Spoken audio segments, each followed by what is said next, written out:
నమస్కారం. సొంత ఇల్లు అనేది ప్రతి ఒక్కరి జీవిత కల కదా. ఎన్నో కష్టాలు పడి ఎంతో ఇష్టంగా కట్టుకున్న ఆ ఇంట్లోకి అడుగుపెట్టే ఆ క్షణం మనందరికీ ఎంతో ప్రత్యేకం. అయితే గృహప్రవేశం అనేది కేవలం కొత్త ఇంట్లోకి వెళ్ళడం మాత్రమే కాదు, ఆ ఇంట్లో సుఖ సంతోషాలు సిరి సంపదలు వెళ్లి విరియాలని శాస్త్రోక్తంగా చేసే ఒక పవిత్రమైన కార్యక్రమం. చాలామందికి గృహప్రవేశం సరైన పద్ధతిలో ఎలా చేసుకోవాలి, ఏ ఏ వస్తువులు వాడాలి అనే విషయాల్లో సరైన అవగాహన ఉండదు. అందుకే మీ మనసులో ఉన్న ప్రతి చిన్న సందేహాన్ని తీరుస్తూ ఎక్కడ ఏ పాయింట్ మిస్ కాకుండా పూర్తి క్లారిటీతో ఈ వీడియోని మీ ముందుకు తెచ్చాను. అసలు గుమ్మం బయట ఏం చేయాలి, లోపలికి వెళ్ళాక ఏం చేయాలి, పాలు పొంగించిన గిన్నె ఎవరికి ఇవ్వాలి, ఇలాంటి ఎన్నో కీలక విషయాలు ఇందులో ఉన్నాయి. వీడియోని అస్సలు స్కిప్ చేయకుండా చూడండి చివరి వరకు, ఎందుకంటే ఇది మీకు మరియు మీ కుటుంబానికి ఎంతో యూస్ఫుల్ అవుతుంది. ఇల్లు పూర్తయిన తర్వాత మనం చేసే అతి ముఖ్యమైన పని గృహప్రవేశ ముహూర్తం పెట్టించుకోవడం. దీనికోసం తప్పనిసరిగా ఒక అనుభవజ్ఞులైన సిద్ధాంతి గారిని లేదా పురోహితుల్ని సంప్రదించాలి. ముహూర్తం నిర్ణయించేటప్పుడు ప్రధానంగా తిథి, వారం మరియు నక్షత్రాలు ఎంతో ముఖ్యమైనవి. నేను ఈ గృహప్రవేశానికి కావాల్సిన తిథి, వార, నక్షత్రాలు చెప్తాను. ముందుగా గృహప్రవేశానికి సరిపోయే తిథులు వచ్చేసి పాడ్యమి, తదియ, పంచమి, సప్తమి, దశమి, ఏకాదశి, త్రయోదశి, పూర్ణిమలు మంచిది. అలాగే వారాలు వచ్చేసి సోమవారం, బుధవారం, గురువారం, శుక్రవారం మంచిది. నక్షత్రాలు వచ్చేసి రోహిణి, మృగశిర, ఉత్తరాత్రయం, చిత్త, అనురాధ, ధనిష్ట, శతభిషం, రేవతి. నేను ఇక్కడ చెప్పిన తిథి, వార, నక్షత్రాలు అనేవి సాధారణంగా గృహప్రవేశానికి శ్రేష్టమైనవి మాత్రమే. అయితే అందరికీ ఇవే రోజులు సరిపోతాయని చెప్పలేము. ఈ వివరాలు కేవలం మీ అవగాహన కోసం మాత్రమే చెప్తున్నాను, ఎందుకంటే అందరికీ ఒకే రోజు శుభప్రదం కాకపోవచ్చు. ముఖ్యంగా గృహప్రవేశం చేసే భార్యాభర్తల జన్మ నక్షత్రాలను బట్టి వారికి తారాబలం ఏ రోజు బలంగా ఉందో దాన్ని చూసి ముహూర్తం ఖరారు చేసుకోవాలి.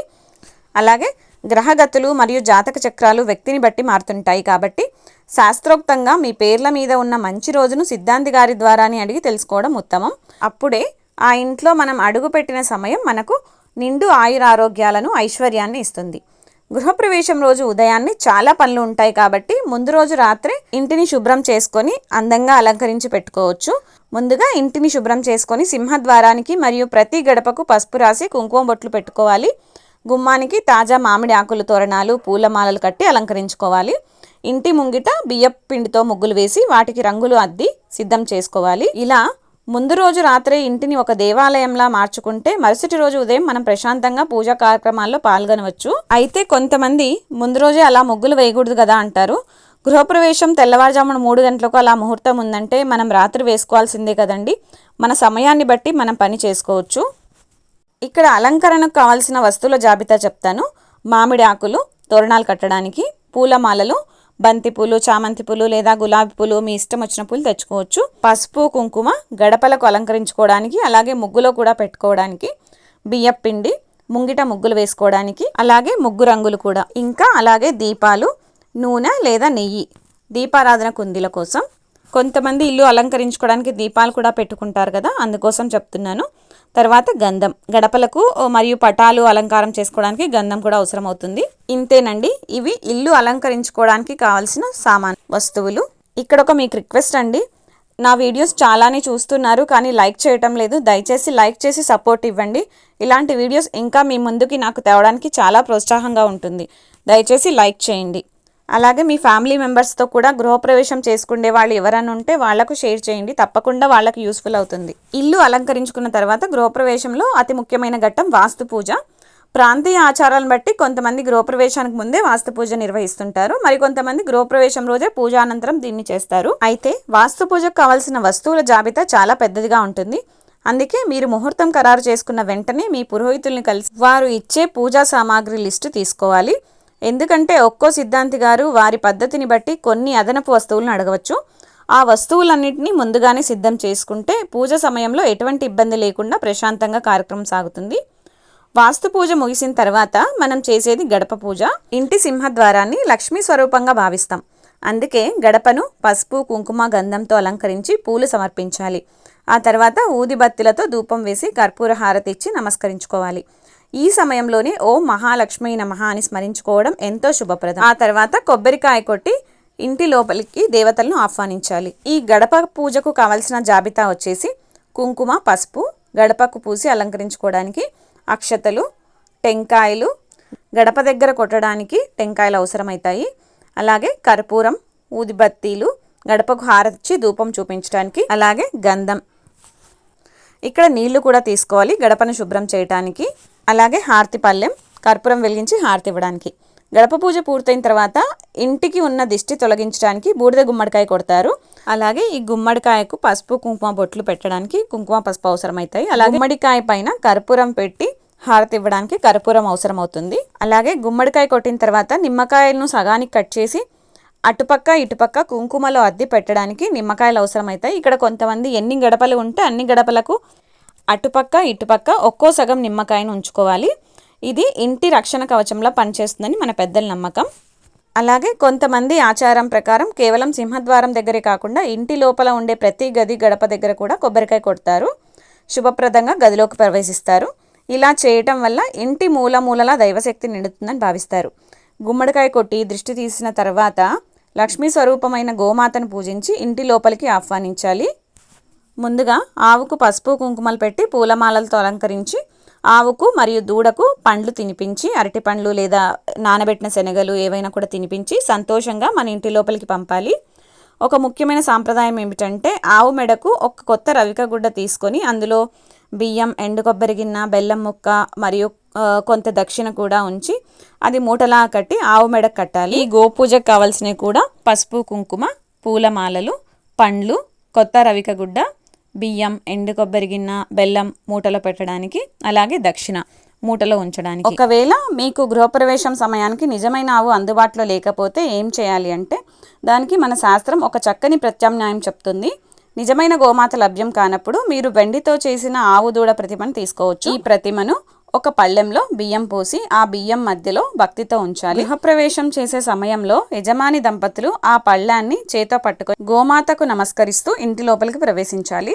సాక్షాత్తు ఆ మహాలక్ష్మి స్వరూపమైన గోమాత మన ఇంట్లోకి అడుగు పెట్టిందనే భావనతో ఇలా చేయడం వల్ల కూడా సమానమైన ఫలితం లభిస్తుంది. ఆ తర్వాత ఆ వెండి ప్రతిమను మీ పూజా గదిలో ఉంచుకొని నిత్యం పూజించుకోవచ్చు. ఇలా గోమాత ఇంటిలోకి ప్రవేశించిన తర్వాత ముత్తైదువలు మరియు ఇంటి ఆడపడుచులు నీళ్ల బిందెతో లోపలికి అడుగు పెట్టాలి. ముందు ఇక్కడ మనం గుర్తుంచుకోవాల్సిన విషయం ఏమిటంటే ఆ నీళ్ల బిందె మీ స్తోమతను బట్టి రాగివి, ఇత్తడివి లేదా వెండివి వాడుకోవచ్చు. మీ భర్తకు సోదరీమణులు లేని పక్షంలో, అంటే మీ భర్తకు అక్క చెల్లెలు ఎవరు ఉండరు, అటువంటి పక్షంలో మీ సొంత ఆడపిల్ల అంటే మీ కూతురు ఉంటారు కదా, ఆ అమ్మాయి ఆ బిందెను పట్టుకొని రావచ్చు. ఆ పాప చిన్నపిల్ల అయినా సరే, పెళ్లి కాకపోయినా పర్వాలేదు, సాక్షాత్తు ఆ మహాలక్ష్మి స్వరూపంగా భావించి పాపతో బిందె మోయించవచ్చు. ఒకవేళ మీకు కేవలం మగపిల్లలే ఉండి మీకు కానీ మీ భర్తకు కానీ సొంత ఆడపిల్లలు ఎవరూ లేకపోతే మీకు వరుసకు ఆడపిల్ల అయ్యే వారితో బిందె మోయించవచ్చు. వారితోని పాలు పొంగించే కార్యక్రమం కూడా చేసుకోవచ్చు. మన సాంప్రదాయంలో ఇంటి ఆడపిల్ల అడుగుపెట్టడం అంటే లక్ష్మీదేవి అడుగుపెట్టడమే. అందుకే ఆడపిల్ల చేతుల మీదుగా ఈ కార్యక్రమాలు జరిగేలా చూసుకోవాలి.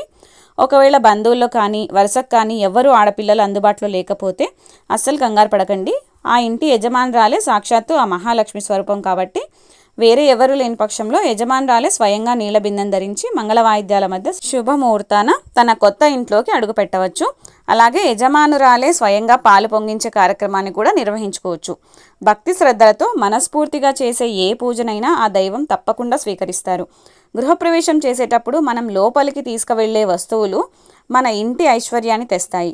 ఇవన్నీ ఒక్కరే పట్టుకోవాల్సిన అవసరం లేదు. మనతో పాటు వచ్చే ముత్తైదులందరికీ ఒక్కో వస్తువు ఇచ్చి మంగళకరంగా ఇంట్లోకి ఆహ్వానించవచ్చు. ముఖ్యంగా భార్యాభర్తలు తమ కులదైవం లేదా ఇష్టదైవ పటాన్ని భక్తితో పట్టుకొని లోపలికి అడుగుపెట్టాలి. ఈ పటాలు కొత్తవి కావాలని నియమం ఏమీ లేదు. మీరు పాతవైనా కూడా ఇంట్లో పూజించుకుంటున్న పటాలైనా కూడా తెచ్చుకోవచ్చు. వీటితో పాటు ఒక పళ్ళెంలో బియ్యం, ఉప్పు, పప్పు ధాన్యాలు, పసుపు, కుంకుమ, బెల్లం అంటే ఇంట్లో మనం వంటకు వాడే వంటింటి సామాన్లు, మంగళకరమైన నిత్యావసర వస్తువులు ఉంచి తీసుకురావాలి. మహాలక్ష్మి స్వరూపమైన తులసి మొక్కను కూడా ఇదే సమయంలో ఇంట్లోకి తీసుకురావడం ఎంతో శుభప్రదం. ఇక నీళ్ల బిందెల విషయానికి వస్తే కొందరి ఆచార ప్రకారం 2 బిందెలు తెస్తూ ఉంటారు. అలాంటప్పుడు ఒక బిందెను ఆడపడుచుకు ఇచ్చి రెండవ బిందె యజమానురాలే మోయవచ్చు. ఇలా అందరూ కలిసి మంగళ వాయిద్యాల మధ్య దైవనామస్మరణతో కొత్త ఇంట్లోకి అడుగుపెట్టాలి. ఈ ఘట్టానికి కావాల్సిన జాబితా వచ్చేసి దేవుడి పటాలు, వినాయకుడి పటం, మహాలక్ష్మీదేవి పటం లేదా మీ కులదైవ పటం ఏదైనా తీసుకోవచ్చు. మంగళ ద్రవ్యాల పళ్ళెము, బియ్యము నిండుగా ఉండాలి. ఉప్పులో కళ్ళుప్పు శ్రేష్టమైనది. పప్పు ధాన్యాలు అంటే కందిపప్పు, పెసరపప్పు, ఇంకా ఎటువంటి పప్పు ధాన్యాలైనా తీసుకురావచ్చు. ఇంకా పసుపు కుంకుమ బరణెలు, బెల్లం ముక్క, అలాగే ముఖ్యంగా తులసి మొక్క కూడా అందంగా అలంకరించిన తులసి కోట లేదా కుండి తీసుకురావచ్చు. నీళ్ల బిందెలు స్తోమతను బట్టి రాగి లేదా ఇత్తడి బిందెలు తీసుకురావచ్చు. అలాగే దీపారాధన కుందీలు కూడా కావాలి. వెలిగించిన దీపంతో లోపలికి ప్రవేశించడం ఇంకా శ్రేష్టం. మంగళ వాయిద్యాల మధ్య దేవుడి పటాలు మరియు మంగళ ద్రవ్యాలతో కొత్త ఇంట్లోకి అడుగుపెట్టిన తర్వాత మనం చేసే మొదటి పని దేవుడి పూజ. ముందుగా మనం తెచ్చిన పటాలన్నీ ఆ పూజా గదిలో ఉంచి దీపారాధన చేసి మన కులదైవానికి లేదా ఇష్టదైవానికి భక్తితో నమస్కరించుకోవాలి.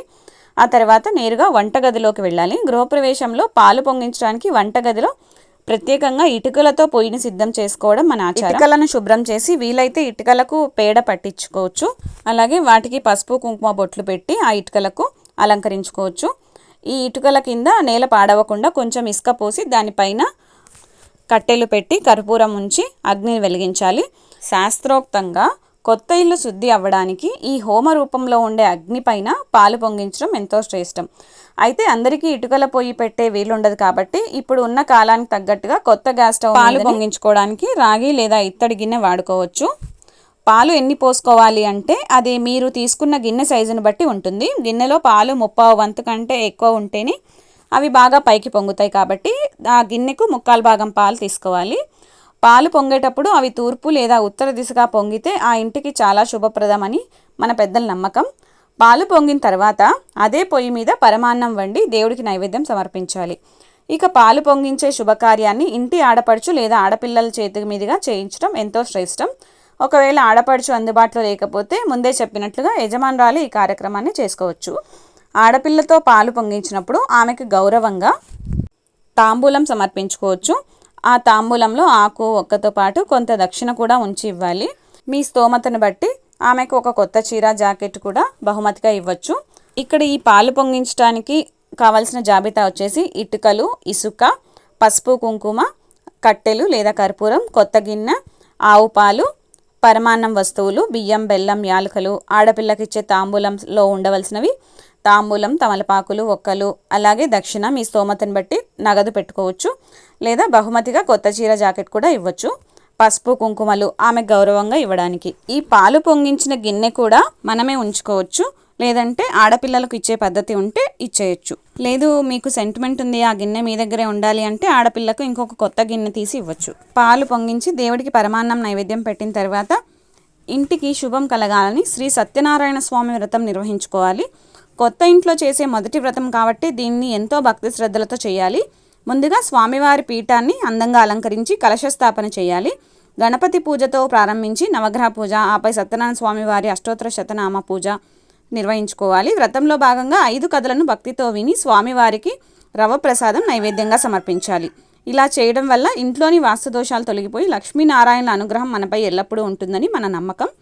పూజ ముగిసిన తర్వాత వచ్చిన ముత్తైదులకు తాంబూలం ఇచ్చి పండితుల ఆశీస్సులు తీసుకోవాలి. సత్యనారాయణ స్వామి వ్రతానికి కావలసిన వస్తువుల జాబితా వచ్చేసి స్వామివారి అందమైన పటం, అలాగే స్వామివారిని పెట్టడానికి పీఠం, పూజ కోసం చెక్కపీటలు మనం కూర్చోవడానికి, లేదా ఒక చాప కూడా పరుచుకోవచ్చు. స్వామివారి పీఠం మీద పరచడానికి కొత్త వస్త్రం, అలాగే కలశం, రాగిది లేక వెండి చెంబు, దానిపైన పెట్టడానికి కొబ్బరికాయ కూడా కావాలి. అలాగే అలంకరించుకోవడానికి మామిడాకులు, అలాగే పీఠానికి 2 వైపులా కట్టడానికి మామిడి తోరణాలు లేదా పూలమాలలు ఏవైనా అలంకరించుకోవడానికి పెట్టుకోవచ్చు. అలాగే ప్రసాదం కోసం గోధుమ రవ్వ, పంచదార లేక బెల్లం, నెయ్యి, పాలు, అలాగే పూజా ద్రవ్యాలు పసుపు కుంకుమ, గంధం, అక్షతలు, తమలపాకులు, ఒక్కలు, పుష్పాలు, రకరకాల పూలమాలలు, తులసి దళాలు పెట్టుకోవచ్చు.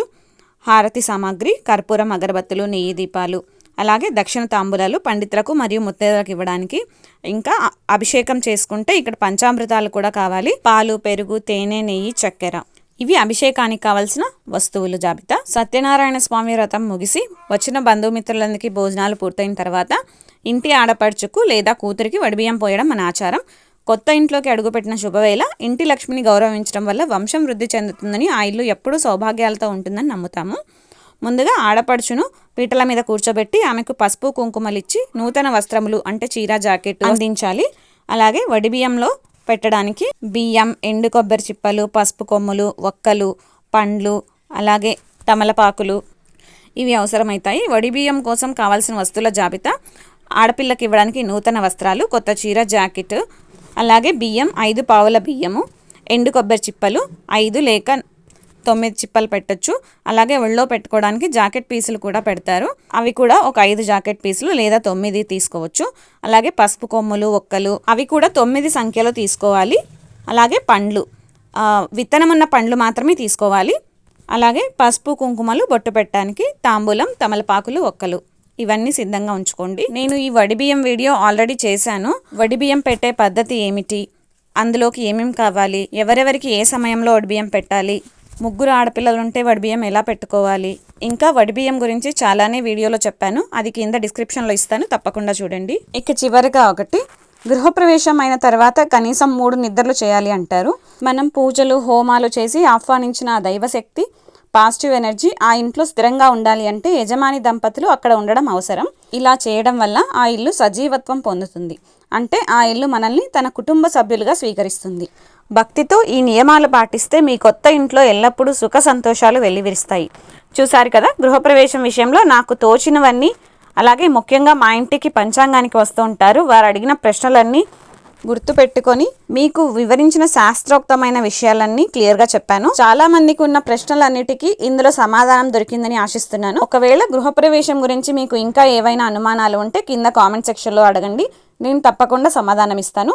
అయితే వచ్చే వీడియోలో మనం అసలు గృహప్రవేశంలో ఇవన్నీ ఎందుకు చేయాలి, ఒక్కొక్క ఘట్టం వెనుక ఉన్న అంతరార్థం ఏంటి అనే విషయాలను చాలా వివరంగా తెలుసుకుందాం. ఇవి వింటే మీకు ఈ కార్యక్రమాలు చేయాలో లేదో మీకే తెలుస్తుంది. ఆ వీడియో కూడా మీకు ఎంతో విజ్ఞానాన్ని ఇస్తుంది. కాబట్టి దాన్ని కూడా అసలు మిస్ కాకుండా తప్పకుండా చూడండి. ఈ వీడియో మీకు నచ్చితే లైక్ చేయండి, షేర్ చేయండి. మరిన్ని ఇలాంటి ఆధ్యాత్మిక విశేషాల కోసం మన ఛానల్ని ఇప్పుడే సబ్స్క్రైబ్ చేసుకోండి. ధన్యవాదాలు.